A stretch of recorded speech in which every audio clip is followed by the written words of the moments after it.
Oh yeah, we are back. It's KA MMA. I'm Khalil Deal. Mandio. We are KA MMA, and we are about to talk about the final predictions for the main card for UFC 302. Islam Makhachev versus Dustin Poirier. All right, the first fight on this main card is Randy Brown versus Elizeu Zaleski dos Santos. And my pick stays the same here. I got Randy Brown to win this one. Zaleski dos Santos is in good shape here, man.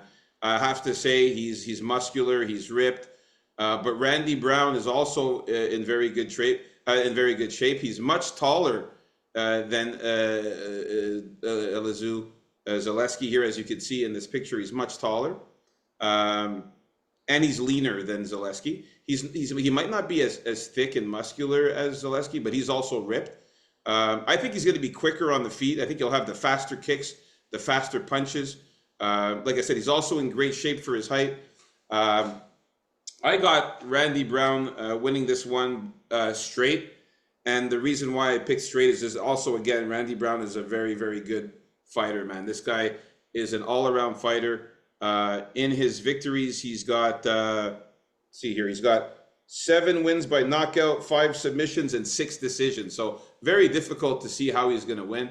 That's why I got the money line here. I got him to win straight money line in this one here. So my pick stays the same. I got Randy Brown.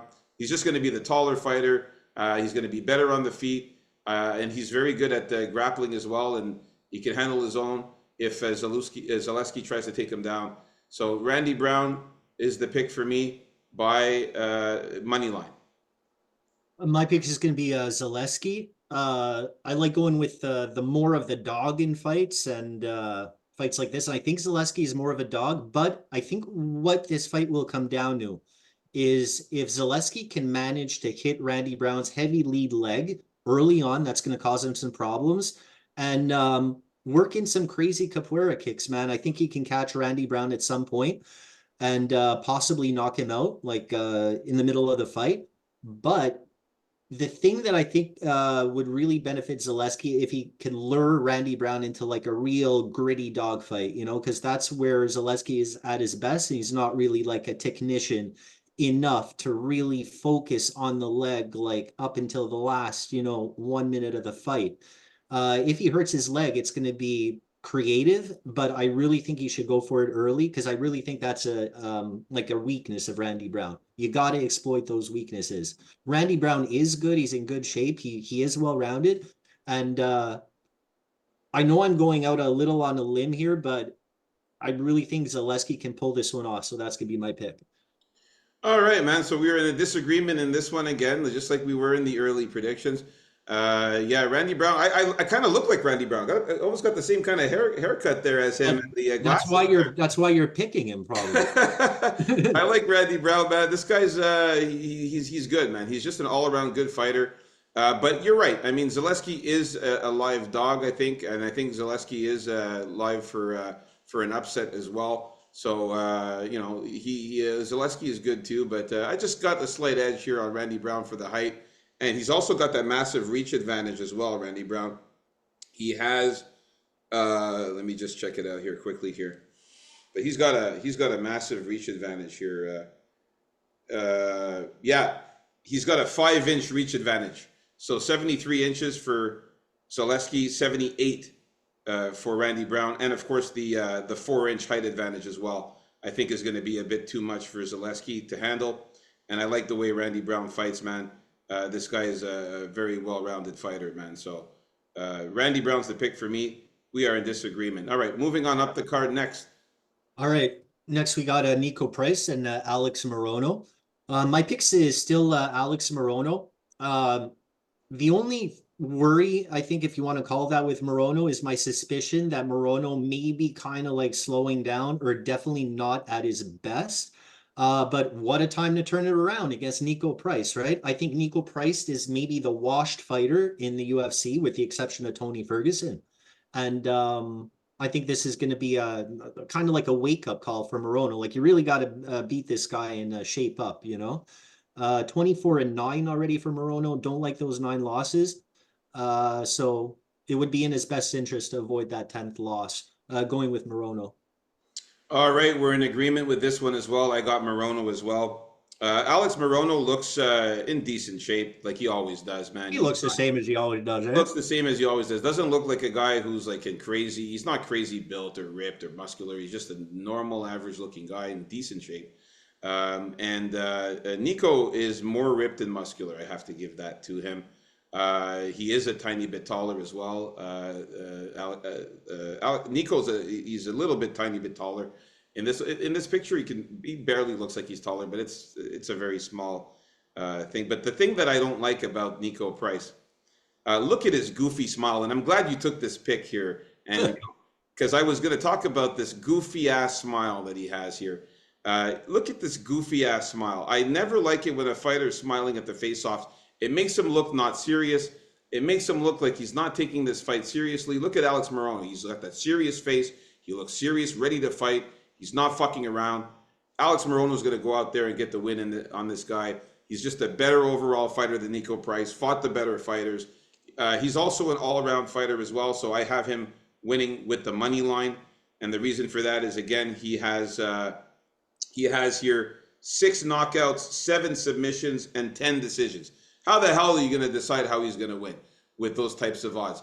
I got to go with the money line on this guy. It's too risky to try to pick a method of victory for Andy Morono. He's got so many different ways he could win.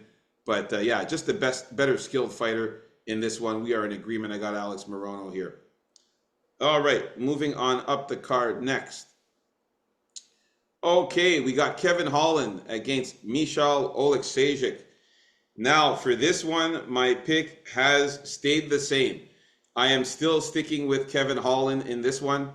I did in the early predictions, I had Michal, then switched it to Kevin Holland because of my lack of confidence in Kevin Holland. Let's talk about his physique here. Kevin Holland's in great shape. He's always in great shape. He looks bigger and more muscular than Michal Oleksiejczuk. He's much more taller as well. And for the first time ever that I've noticed in a long time, finally, he actually looks serious, fucking Kevin Holland here. He's looking down. He's got a serious face. Normally, he's got that goofy smile like Nico Price just had. Like, he normally has a dumbass smile on his face. He's laughing, joking around at the face-offs most of the time. This time, for once, he looks fucking serious here. So that's very encouraging to see. And he doesn't look like a clown like he usually does at the face-off, so I'm glad about that. And again, I just think that the height advantage for Kevin Holland, the reach advantage, and the grappling advantage is going to play a key factor here in Holland getting this win. He better be fucking smart here and fight properly here and not just try to strike with Michal. I hope he fucking tries to use his grappling and tries to take him down. If he can land a nice hard punch on Michal to rock him and maybe knock him down with a punch and then do a submission on the ground, maybe a club and sub would be nice to see. But I have Kevin Holland winning this fight by submission or decision in this one. Possibly a knockout. I see a finish, but Michal's pretty strong. Michal, his losses come mostly by submissions, if I'm not mistaken. Yeah, so his losses are 5 losses by submission that he's lost here. And Michal's got 14 wins by KO. He's only lost once by KO. So I don't think that Kevin Holland's going to knock him out. I think that he's going to hurt Michal and get him to the ground somehow by maybe wobbling him, where Michal might fall to the ground from a hard punch. And then at that point, Holland will jump on him and maybe get him on the ground and get a sub that way. I pray that he takes down Michal and actually tries for an offensive takedown if he fights smart. but I just can't trust him to do that. So he might keep it on the feet and get the win by decision on the feet. So I'm going subber decision for this one for Kevin Holland. I'm going to stick with my initial pick, Michal Olachechik here. Oh man, I thought you were going to switch it up.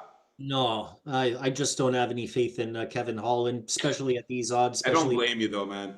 especially for betting purposes. Look, man, he does have the skills, but I think Michel's going to come back looking to right the ship as well.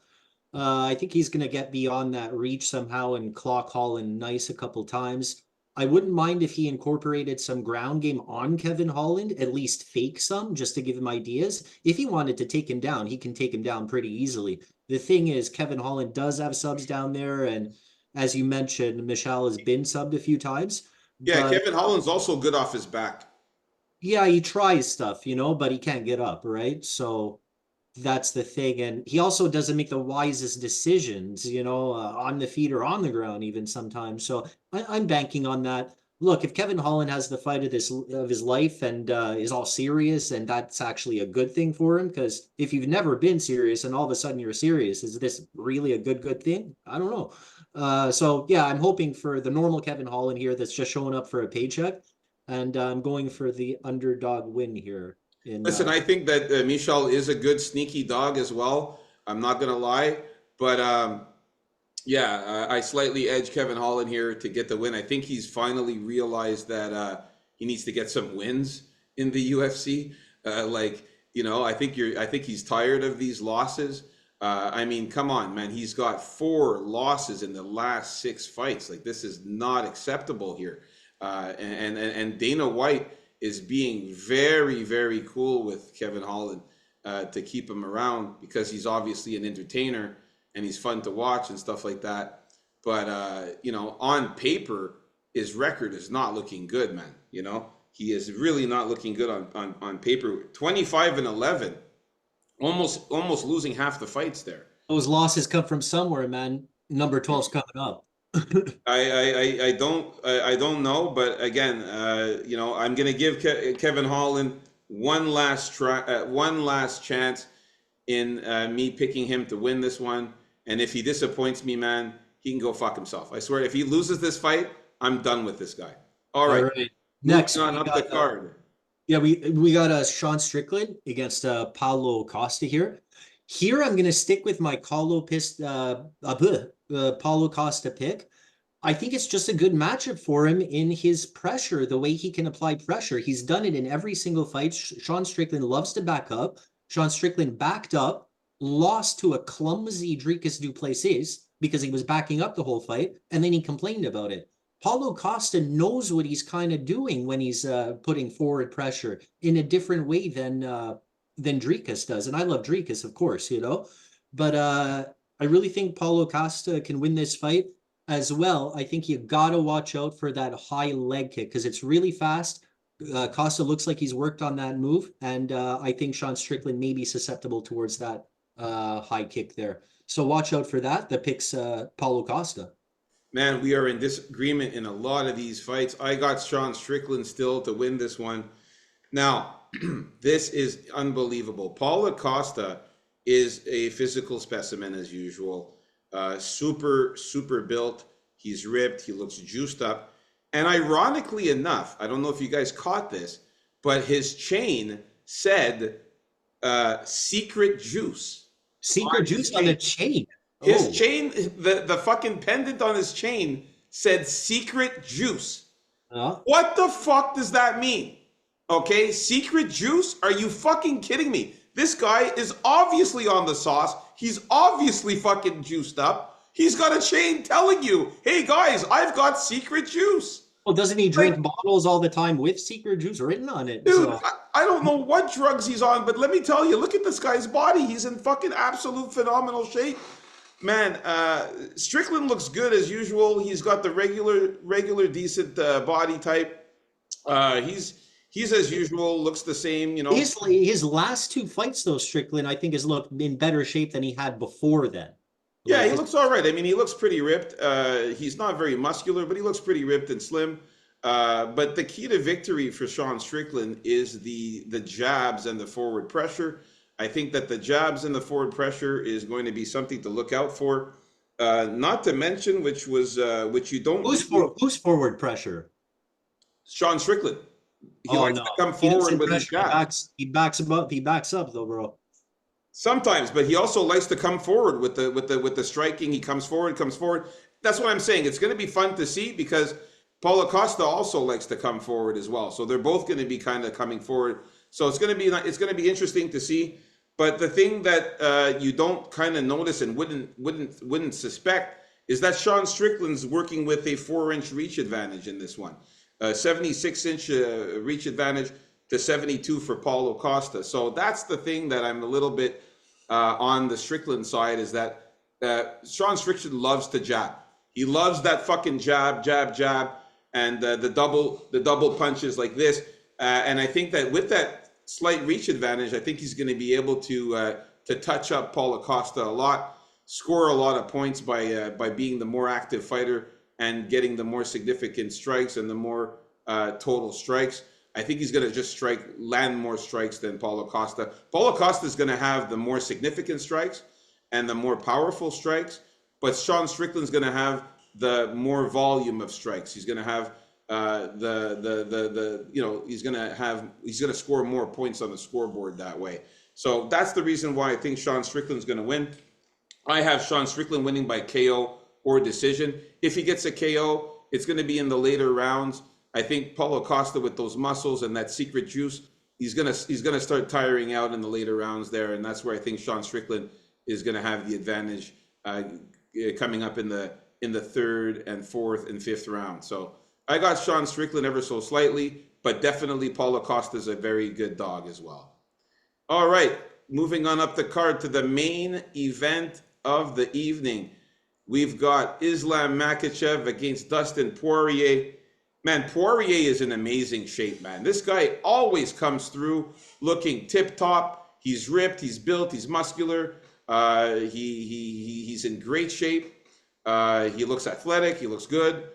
The problem is that Makhachev, and by the way, Makhachev keeping his shirt on, I don't know why he likes to do this, man. He doesn't like to take his shirt off at the face-offs for some reason. I don't know why. He's still in decent shape, Makhachev. He's a little bit more slimmer, not as muscular, not as ripped as Dustin Poirier, but he's still in decent shape. But the thing is, Makhachev, man, he's just a Dagestani Russian that loves to grapple, loves to wrestle, loves the takedowns, loves the ground game, and he's relentless with taking people down. And Dustin Poirier, just not the best guy to defend takedowns, and he doesn't have the greatest ground game. And this is the reason why I got Islam Makhachev winning this one. I've got Makhachev winning this one by KO or submission, actually a finish here in this one. I think he's going to get him in the later rounds, tire him out, relentless takedowns, get his back, catch a fucking rear naked choke on him. I know that everybody talks about Dustin Poirier with his guillotine, but I think Islam Makhachev might get a guillotine on Dustin Poirier. And Well, people talk about that Gilly because he always jumps it and he never gets it. yeah, but I actually think Islam can get a guillotine on him as well. Oh, he could for sure. And so, yeah, my pick is the same here: Islam Makhachev and Still. Yeah, my pick's Islam as well. I can just see Dustin getting frustrated as usual, having a hard time getting up, giving up the back as he usually does, because that's part of the way he gets up. He just naturally kind of gives up his back, and that's like a Yeah, no-no against Makhachev. Um, I don't think Makhachev is going to make the mistakes that Benny Saint Denis made the last time, and staph infection or not, because there's like a rumor Islam has a staph infection on his leg. Either way, I don't think it's gonna have an effect. And Dustin anytime Poirier better start kicking the shit out of that leg that has that staph infection, man. no, but anytime someone says, "Oh, I lost because I had a staph infection or something," there's only it's rare to like lose your energy after antibiotics for that. It's not even a 100% thing. But they're going to use that excuse. Either way, whether he has one or not, I call a second round submission for Islam here. I don't think it's going to take that long for him to put Dustin away. So yeah, Islam Makhachev and still. All right, there you have it. We agreed on this one. So yeah, uh, quite a few fights in this one that we disagreed on. Andy O, man, this one I think we disagreed on, man, a lot more than normal actually in this one. Just Well, we quick, got quick. the Michelle one here and the Costa one in the main card. So Is it just two that we disagreed on? yeah, just two. Okay, so we disagreed on. Yeah, no, Randy Brown and Elizeu Zaleski. You have Zaleski, I have Randy Brown. I Oh have yeah. Kevin Holland, you have Oleg Shajik, and then finally you have Paulo Costa, I have Sean Strickland. So we disagreed on three of these fights. This is going to be an interesting one, man. Uh, Folks, look out for the betting show coming up next. We're going to talk about our official bets for this UFC 302 coming up next. Guys, look out for that. It's going to be interesting to see what me and Andy O are betting because we're disagreeing on a lot of these things. So we're going to see what we're betting here. Stay tuned for the next show, folks.